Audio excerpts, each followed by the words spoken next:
Glória a Deus. Convido você a abrir a sua Bíblia, por favor, no Evangelho de Lucas, capítulo 9. Estarei fazendo a exposição do versículo 57 até o versículo 62 do Evangelho de Lucas. Diz assim a Sagrada Escritura: Enquanto seguiam pelo caminho, alguém disse a Jesus: Vou segui-lo para onde quer que o Senhor for. Mas Jesus lhe respondeu: As raposas têm as suas tocas e as aves do céu têm os seus ninhos, mas o Filho do Homem não tem onde reclinar a cabeça. A outro, Jesus disse: Siga-me. Mas ele respondeu: Senhor, deixe-me ir primeiro sepultar o meu pai. Mas Jesus insistiu: Deixe que os mortos sepultem os seus mortos. Você, porém, vá e anuncie o reino de Deus. Outro lhe disse: Senhor, quero segui-lo, mas permita que antes disso eu me despeça das pessoas da minha casa. Mas Jesus lhe respondeu: Ninguém que põe a mão no arado e olha para trás é apto para o reino de Deus. Feche seus olhos, vamos orar. Deus, uma das capacidades mais fascinantes do ser humano é a capacidade de tomar decisões. A gente está tomando decisão o tempo todo. O tempo todo a gente está decidindo. Hoje, antes de você sair para vir para a igreja, você já tomou uma série de decisões.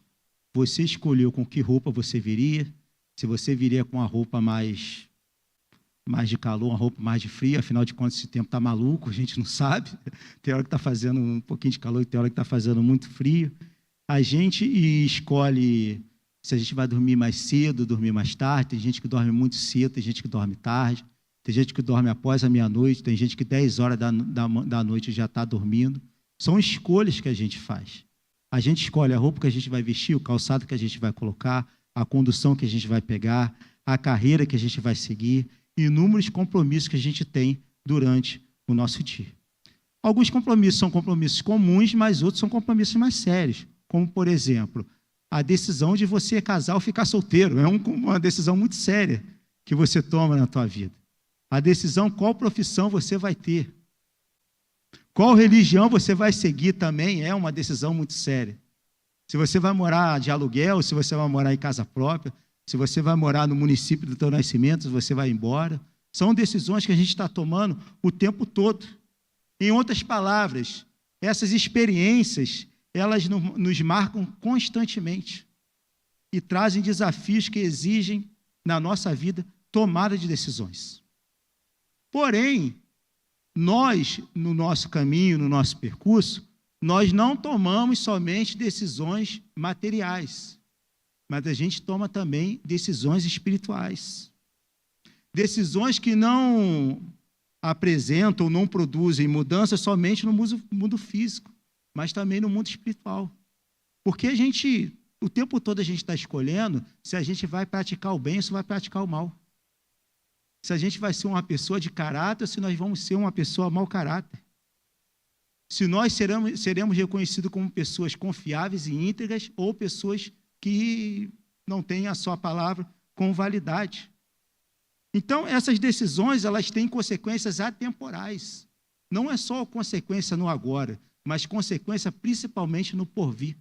As nossas decisões espirituais que nós tomamos hoje, elas têm consequência na nossa vida imediata, sim, mas principalmente na nossa vida futura.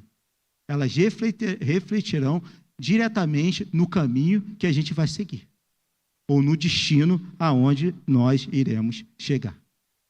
Durante o ministério de Jesus, ele encontrou pessoas movidas das mais variadas motivações, diante de decisões que transformariam profundamente as suas vidas.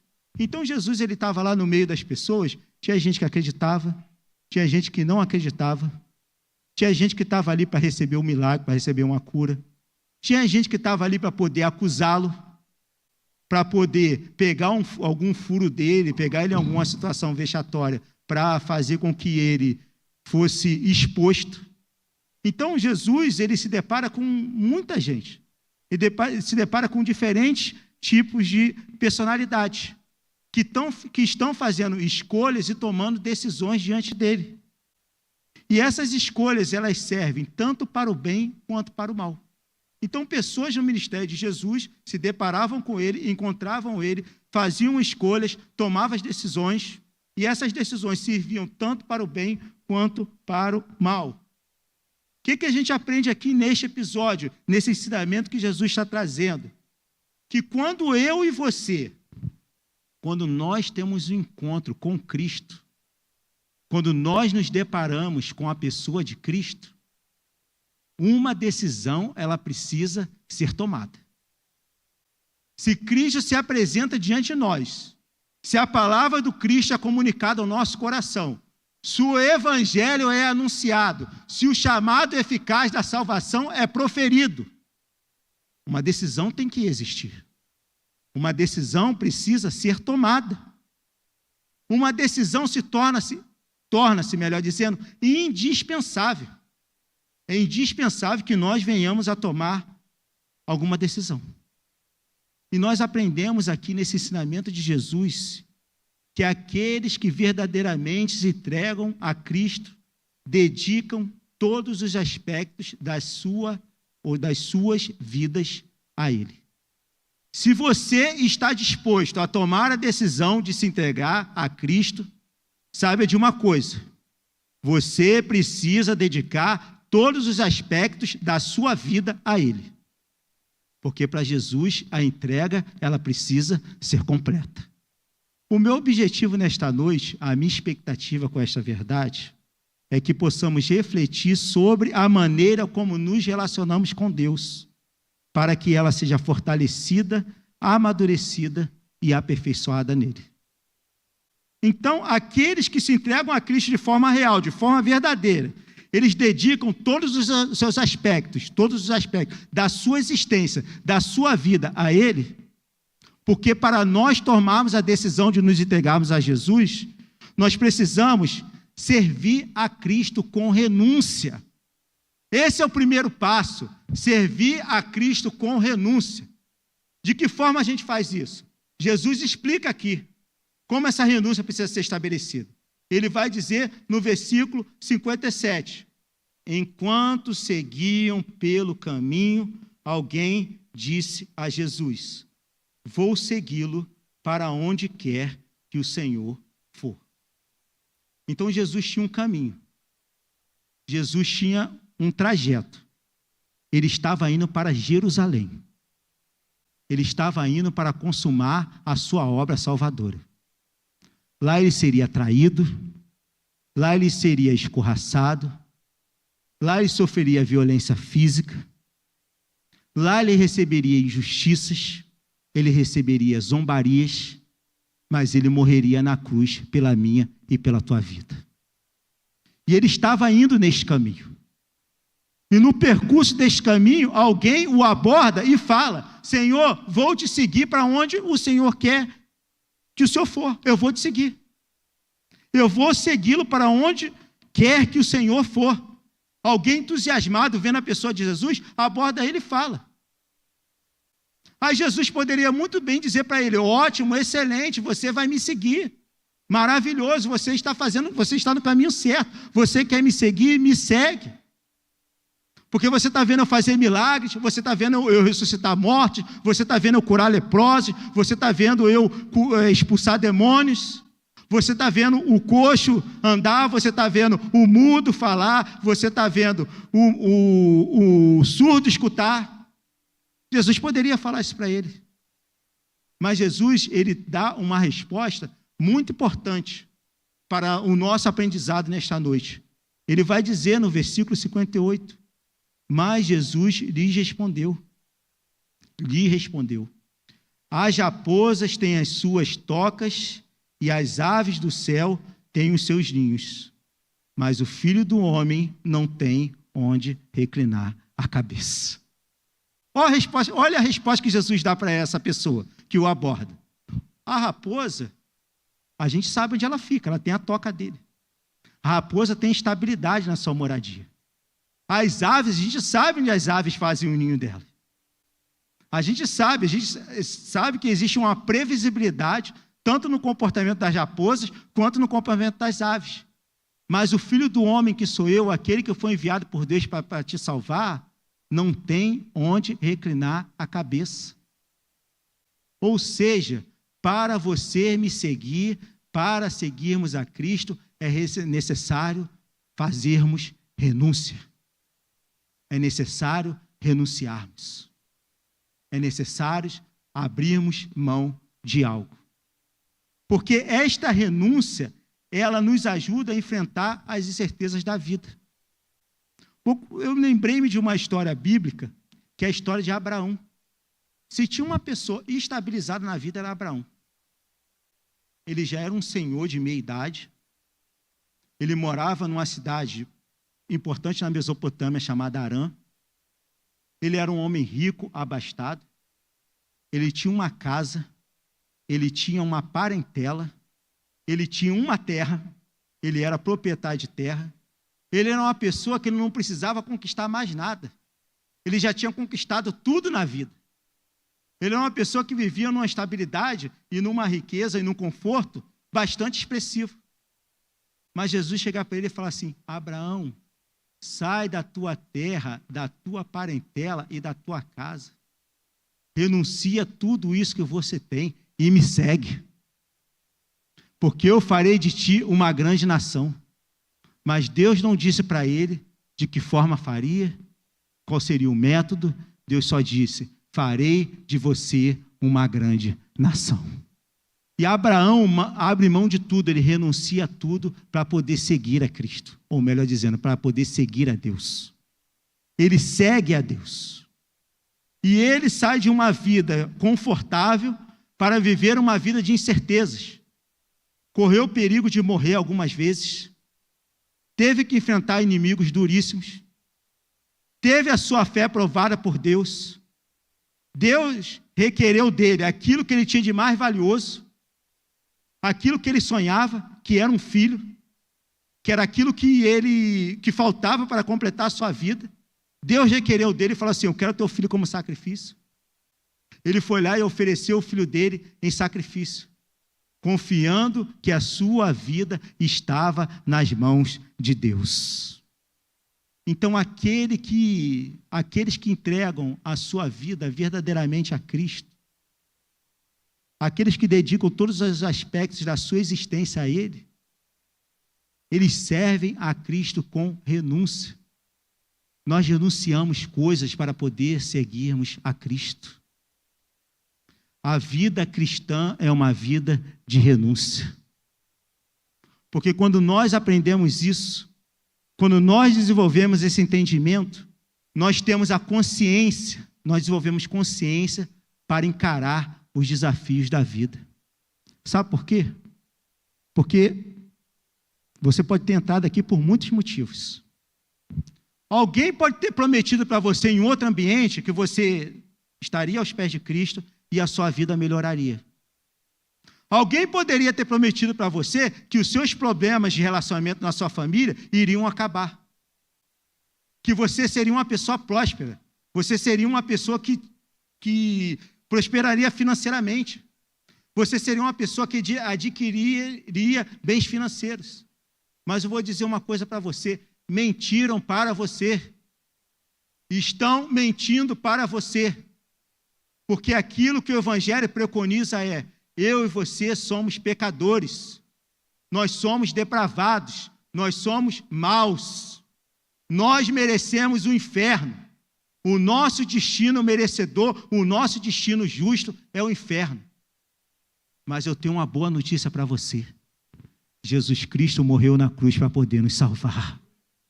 Ele se fez sacrifício em nosso lugar.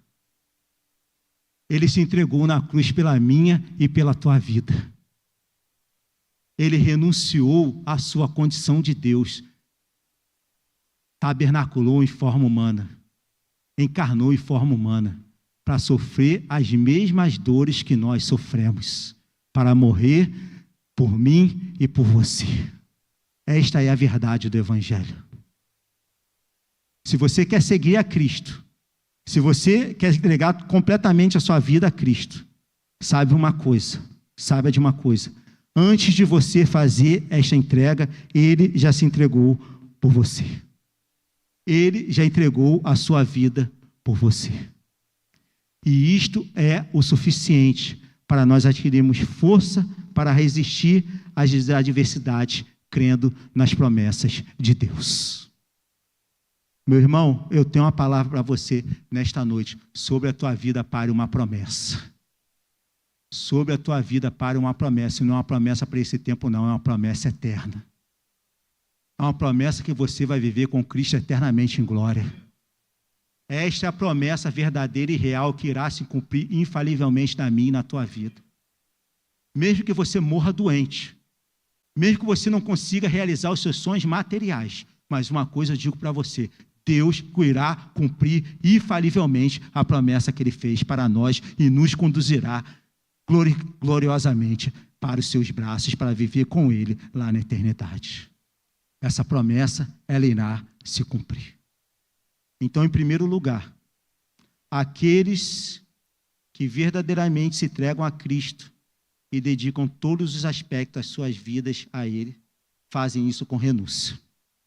Mas não é necessário só renunciar. Nós precisamos também nos desprender das nossas obrigações sociais. Sabe por quê? Versículos 50, 60. Olha o que Jesus vai dizer aqui no versículo 59. Perdoe-me. A outro, Jesus disse, siga-me. O primeiro se ofereceu. Agora Jesus está chamando. Um se oferece entusiasmado e Jesus está chamando. Siga-me. Mas ele respondeu, Senhor, deixe-me ir primeiro sepultar o meu pai. No Israel do primeiro século, honrar os pais era uma coisa fundamental. Sepultar o pai era uma atividade honrosa que o filho tinha obrigação de fazer. O filho que não cumpria com esta obrigação, ele era uma pessoa desavergonhada. Ele era alguém reprovável. Ele era alguém que gerava escândalo, porque não cumpriu com as obrigações de sepultar o seu pai, ou sepultar a sua mãe. Este homem recebe um chamado de Jesus. Jesus o chama e diz, siga-me. E ele dá uma desculpa para Jesus, uma desculpa justificável.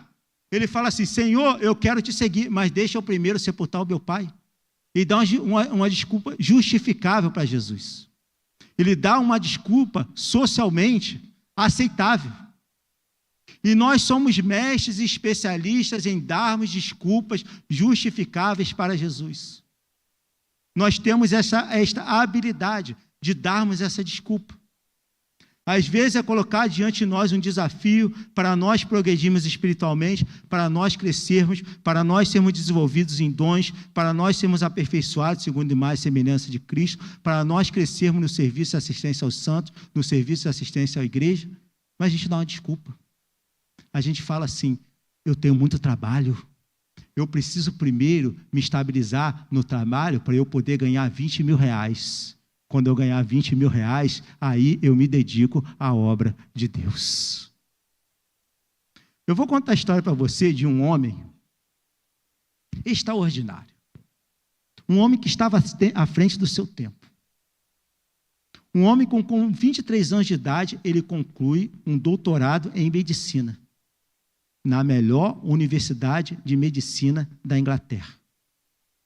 Uma mente brilhante. Um homem que era tão diferenciado no seu trabalho como médico, que ele recebe o convite de ser assistente do médico oficial do rei da Inglaterra.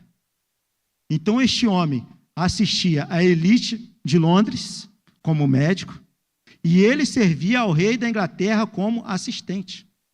Quando o médico oficial ia fazer consultas na família real, este homem ia junto com ele. Este homem estava sendo preparado para ser o médico oficial do rei da Inglaterra.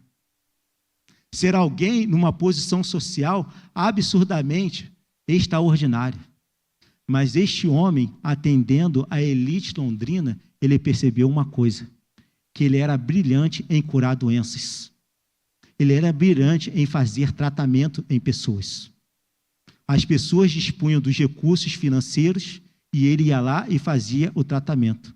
Mas ele percebeu que a alma daquelas pessoas continuava vazia.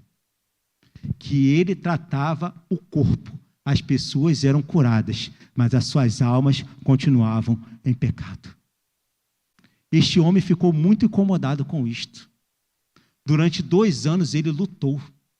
Ele emagreceu 20 quilos, lutando contra o seu chamado. Porque o chamado deste homem é o mesmo chamado que Jesus fez nesse texto e faz para mim e para você nesta noite, no versículo 60. Mas Jesus insistiu: deixe que os mortos sepultem os seus mortos. Você, porém, vá e anuncie o reino de Deus. Este homem se rendeu ao Evangelho. Ele abriu mão de um salário de aproximadamente 4 milhões de reais por ano para receber menos de 200 mil, sendo pastor de uma igreja de pobres no sul do país de Gales. Este homem renunciou tudo. Ele tinha a desculpa perfeita. Eu não vou seguir a Jesus, eu não vou ser pastor, eu não vou ser pregador, porque eu vou ser médico oficial do rei da Inglaterra. Ninguém na sociedade o criticaria. Mas este homem resolveu seguir a Cristo. Resolveu pregar o Evangelho. E ao pregar o Evangelho, ele se tornou uma potência na mão de Deus. Ele se tornou o maior expositor bíblico do século XX. Eu estou falando do Dr. Martyn Lloyd-Jones. Um homem que abriu mão de tudo para poder seguir a Cristo. Que não se prendeu às suas obrigações sociais, mas simplesmente resolveu servir a Jesus. Eu não sei você, mas inspirado nessa história, eu consigo encontrar um caminho, que é o caminho de obedecer ao chamado de Deus, sem adiamento ou motivos aparentemente justificáveis. Se Jesus está te chamando hoje, nesta noite, pega na mão de Jesus e vai com Ele. Não adie. Não dê desculpa esfarrapada. Não dê desculpa justificável. Não fala que é para ser amanhã ou para ser daqui a 1 ano ou daqui a 6 meses. É para hoje, é para agora, porque Jesus te chama para fazer uma boa obra na tua vida. Jesus te chama para fazer de você uma potência na mão dele. Uma potência. Sabe por quê? Porque se eu chegar lá no céu e Jesus falar para mim assim: pastor, você está aqui porque uma alma se rendeu a Cristo por causa do teu discurso, eu já me dou por satisfeito. Porque eu já fui útil na mão de Deus. Então o chamado é para obedecer e para priorizar o serviço cristão em detrimento a qualquer outro serviço. Você pode ter a tua carreira. Você pode ter os teus negócios. Você pode ter o teu conforto. Mas o serviço cristão ele está sempre em primeiro lugar. Porque deixe que os mortos sepultem os seus mortos. Você, porém, vá e anuncie o reino de Deus. Alguns vão negligenciar. Alguns vão achar que isso aqui não tem importância. Alguns vão dizer: essa palavra não é para mim. Isso tudo pode acontecer. Mas eu tenho uma certeza de uma coisa: Jesus hoje chama pessoas aqui para poder tomar uma decisão. Uma decisão de segui-lo. Uma decisão de fazer a sua obra. Uma decisão que já está sendo adiada por algum tempo. Mas uma decisão de poder se entregar a Cristo, de poder se tornar instrumento na mão de Cristo e poder ser vaso valioso na mão de Deus. Porque Jesus entregou completamente a sua vida, dando-nos as condições para que eu e você possamos entregar a nossa vida integralmente a Ele. Então, aqueles que se entregam verdadeiramente a Jesus e dedicam todos os aspectos da sua vida a Ele, eles fazem com renúncia, eles fazem com desprendimento das obrigações sociais, mas fazem também com uma coisa muito importante: sem compromisso ou envolvimento com a vida pregressa. Versículo 61. Olha essa história, como é que eu desenrolar dessa história? Tudo no mesmo caminho. Outra pessoa vai chegar para Jesus e vai dizer: Senhor, quero segui-lo, mas permita que antes disso eu me despeça das pessoas da minha casa. Então ele fala para Jesus que quer seguir a Jesus, mas antes ele precisa se despedir das pessoas da casa dele. Só que a noção que nós temos de a gente se despedir é chegar lá na nossa casa e falar assim: gente, eu vou passar uma temporada fora, Jesus me chamou aqui para eu fazer uma missão, eu vou passar uma temporada fora, mas daqui a pouco eu estou voltando. E espera um pouquinho, aguenta a saudade, eu vou lá, vou passar um tempo lá, daqui a pouco eu estou retornando, e a gente volta a ter a nossa vida da maneira como a gente tinha. A noção que a gente tem de despedida é essa. Só que nós não estamos falando na língua portuguesa. A Bíblia foi escrita no grego. No grego, a palavra desperdício tem um outro sentido completamente diferente disso aqui. Porque essa aqui é a tradução, então a gente precisa ler os originais. No grego tem outro sentido completamente diferente. No grego, a palavra desperdício significa você, como um soldado, alguém, quem é militar vai entender isso. Alguém chegar lá no quartel e falar assim: a partir de hoje estou pedindo baixa, não serei mais militar, tornar-me-ei um civil. A partir de hoje, estou abrindo mão do meu posto. A partir de hoje, a minha vida não será mais voltada dentro do preceito do militarismo. A partir de hoje, eu sou um civil. Despedir-se, neste contexto aqui, significa abrir mão completamente. É deixar para trás. É ir embora. É esse tipo de desprendimento que Jesus, ele exige da nossa vida. Vou contar uma história para você aqui, para a gente poder terminar. Quando os espanhóis invadiram o continente americano, lá no início do século XVI, eles se depararam com um grande império, que era o Império Azteca, que era um império poderosíssimo, com um exército fabuloso, um exército extremamente forte. Os espanhóis, eles desembarcaram no território azteca com aproximadamente 600 pessoas, para poder conquistar aquele território. Ao se deparar com aquele exército totalmente estruturado e preparado, eles entraram em pânico. Os soldados falaram assim: nós não iremos conseguir. É óbvio que eles não conquistaram o Império Azteca sozinhos, eles fizeram aliança com os povos vizinhos. Mas os soldados falaram: nós não iremos conseguir conquistar. É o que os soldados fizeram? Eles bolaram um plano de poder voltar para os navios para retornar a Cuba, de onde eles tinham embarcado. O que o comandante faz? O comandante, percebendo esse movimento, ele manda incendiar os navios. Fala assim, taca fogo nos navios, incendeia os navios. Para ensinar para os soldados o seguinte, a rota de fuga de vocês acabou. Ou vocês avancem, ou vocês morrem. Vocês não têm mais possibilidade de retorno. Meu irmão, quando eu e você decidimos seguir a Cristo, não temos mais possibilidade de retorno, porque Jesus vai dizer no versículo 62, mas Jesus respondeu: ninguém que põe a mão no arado e olha para trás é apto para o reino de Deus. Ele vai usar uma ilustração da agricultura. Um lavrador que precisa arar olhando para frente para que o sulco saia de forma reta. Porque se ele arar a terra olhando para trás, o sulco vai sair defeituoso, ele não vai conseguir trabalhar a terra. Por quê? Porque ele está dividido entre a missão que ele precisa fazer e as suas preocupações terrenas.